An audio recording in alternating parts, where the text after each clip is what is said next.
20 મઈ 2026ના રોજ રાત્રિના 8:30 થી 9 વાગ્યાની વચ્ચે પડદરી પોલીસ સ્ટેશનની હદમાં ખાખડા વેલા 5 ગામના પાદરમાં એક હત્યાનો બનાવ બન્યો હતો, જેમાં મરણ જનારનું નામ યુવરાજસિંહ અનોપસિંહ જાડેજા છે. આ 43 યરનો છે અને ખાખડા વેલા 5 ગામનો રહેવાસી છે. એ પોતાની ટાટા હેરિયર કારમાં રાજકોટથી પોતાના ઘરે જતો હતો. સામાથી એક બ્રેજા ગાડી ભટકાણીને અને પછી છરીથી વાર કરીને બે લોકો એનો મર્ડર કર્યો હતો. જ્યારે મર્ડર થયો ત્યારે ગાડીમાં મરણ જનારની એક મહિલા મિત્ર હતી, જેની સાથે એનો મૈત્રી કરાર કરીને આવે છે.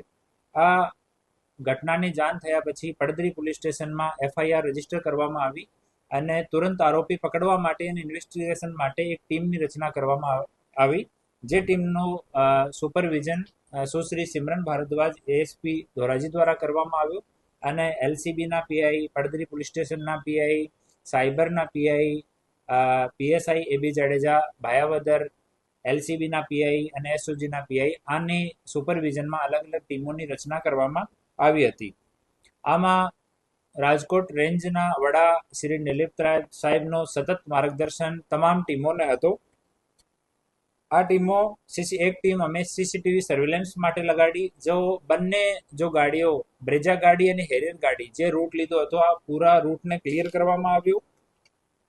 બીજી ટીમે મોબાઈલ અને ટેકનિકલ સર્વેલન્સ માટે જેટલા પણ આ ખાખરા બેલા ગામના પરિવારના મિત્રો જેટલા પણ સંપર્કમાં છે, તમામ લોકોનો કન્ટિન્યુ મોબાઈલ ઓર ટેલિકોમનો સર્વેલન્સ કન્ટિન્યુ કરવામાં આવ્યું. સાયબર માટે એક અલગ ટીમ રાખવામાં આવી.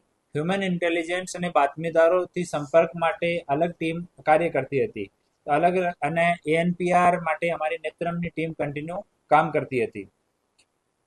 આ જ્યારે આમાં અલગ અલગ ટીમો કામ કરતી હતી ત્યારે અમારી એક ટીમ જેનો સુપરવિઝન AB જાડેજા PSI કરતા હતા, આ ટીમને સૂચના મળી કે આરોપીઓ જે છે એ રાજસ્થાન અને ગુજરાતના બોર્ડર ઉપર બનાસકાંઠા જિલ્લામાં છે અને ત્યાંથી આજે રાત્રિમાં સવારે 3 વાગ્યાની આજુબાજુમાં આ બંને આરોપીઓને ઝડપી પાડવામાં આવ્યા છે અને હાલ આરોપીઓ ને હસ્તગત કરવાની, અરેસ્ટ કરવાની કાર્યવાહી ચાલુ છે.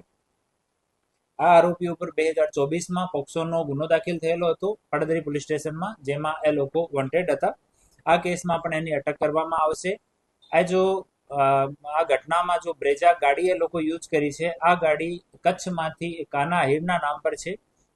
એક મિત્રના થ્રુ એનાથી ગાડી કોઈ કામ જવા માટે એ લોકો લીધી અને પછી એના નંબર પ્લેટ પણ ચેન્જ કરી નાખી. તો નંબર પ્લેટ ચેન્જ કરવા માટે જો ફોર્જરીની એપ્લિકેબલ કલમો છે એ લગાવવામાં આવશે.